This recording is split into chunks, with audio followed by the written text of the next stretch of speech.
In this video, we will show you how you can edit the stitches of your embroidery designs.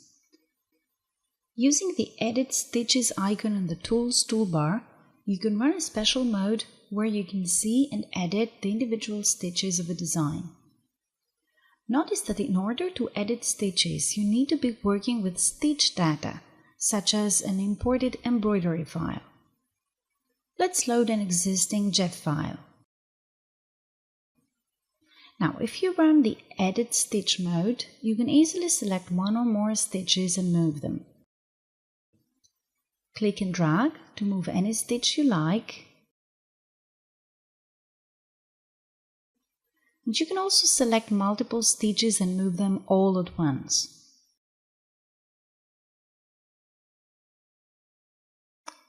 It's important to know that stitch editing by default is not applicable for objects that you create using the design tools. If you choose Edit Stitches and select this part, you only see the shape of the object and no stitch points.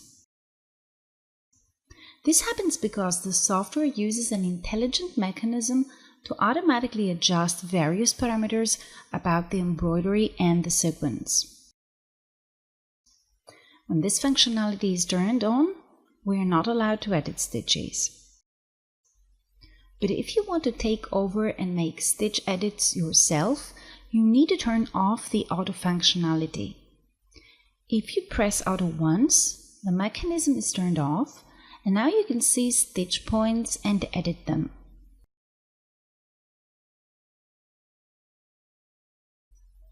You can move individual stitches or selections of multiple stitches.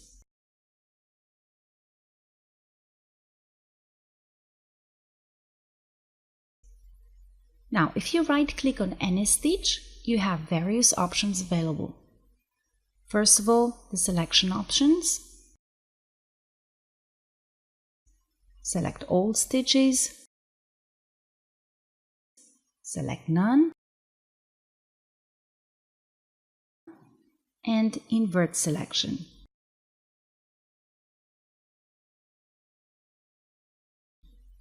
Then you have insert options. Using the Insert option, you can start inserting stitches at the current point.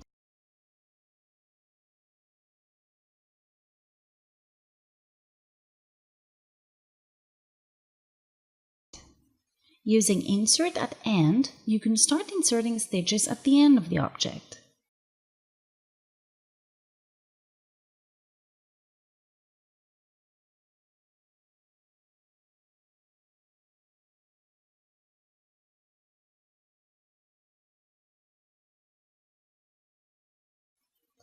You can also delete selected nodes.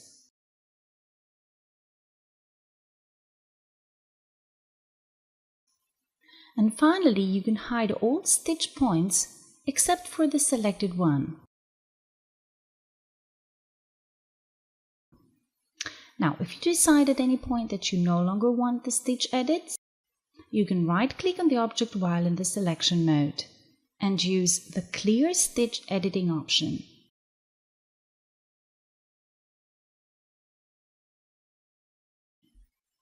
In the same way, if you move or transform any object that has stitch edits, you get a notification.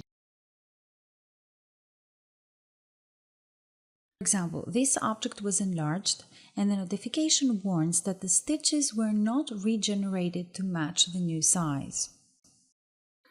You can hide the message using this X button. And if you click on the message, you get a dialog to select whether to keep or discard the edits. If you discard the edits, the stitches of the object will be regenerated to match the new size.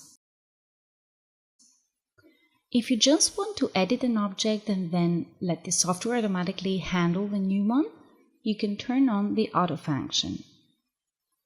When auto is enabled, you always get notifications about edited objects. So it is a good practice to save stitch edits for the end of the designing process.